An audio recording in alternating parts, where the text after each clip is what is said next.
Entouré de montagnes, il y a un beau petit village. Les maisons ici sont éparpillées, les murs blancs et les carreaux noirs scintillent au soleil. La lumière simple brille au soleil. Devant le village se trouve un grand champ de riz vert. La brise souffle, les vagues de riz se retournent, bruissent. Un ruisseau cristallin serpente à travers le village. Le ruisseau coule joyeusement, produisant un son agréable. Les saules pleureurs près du ruisseau, comme un adolescent timide s'habillant devant le ruisseau. Il vit une jeune fille nommée Hawa, gentille, travailleuse, avec de grands yeux brillants et de longs cheveux noirs et brillants.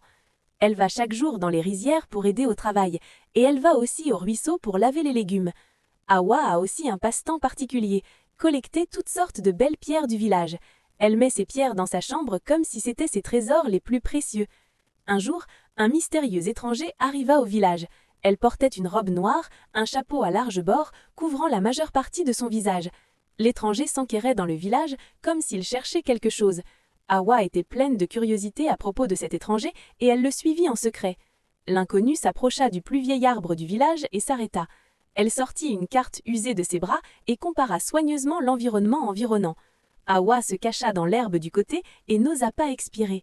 Soudain, l'étrangère semblait avoir trouvé quelque chose. Elle s'accroupit et commença à creuser sous la terre.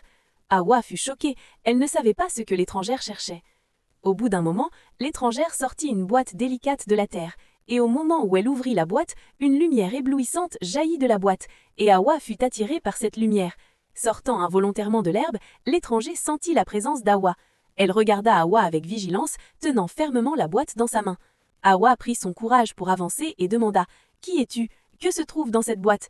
L'étranger resta silencieux un instant et dit lentement « Je suis un chasseur de trésors. Cette boîte contient un trésor légendaire. On dit qu'elle peut exaucer n'importe quel souhait. » Hawa écouta et son cœur se serra. Elle pensa aux rizières du village qui s'asséchaient jour après jour par manque d'eau, pensant aux enfants qui ne pouvaient pas aller à l'école à cause de la pauvreté. Hawa dit à l'étranger « Ce trésor ne doit pas être pris par toi, il doit être utilisé pour aider notre village. » L'étranger ricana et dit « Qu'en sais-tu, petite fille? J'ai trouvé ce trésor, il m'appartient naturellement. » Et l'étranger s'apprêtait à partir. Hawa était anxieuse, elle se précipita vers elle, essayant d'arrêter l'étranger. Et à ce moment-là, quelques villageois surgirent soudainement de côté. Ils furent prévenus par Hawa à l'avance. Il s'avérait qu'Hawa avait déjà deviné que l'étranger pouvait avoir de mauvaises intentions. Alors en s'occupant de l'étranger, ils prévirent discrètement les jeunes et les personnes d'âge moyen du village. L'étranger vit mal, voulut résister, mais était en infériorité numérique. Et finalement, les villageois arrachèrent la boîte à l'étranger. Tout le monde ouvrit la boîte et découvrit qu'il y avait une pierre précieuse cristalline à l'intérieur. Hawa la tint à deux mains, ferma les yeux et fit un vœu, espérant que le village serait toujours beau et riche, espérant que les villageois pourraient vivre une vie heureuse. Et en un instant, un miracle se produit. Les rizières sèches s'écoulèrent d'eau claire, les récoltes prospérèrent, une nouvelle école a été construite dans le village.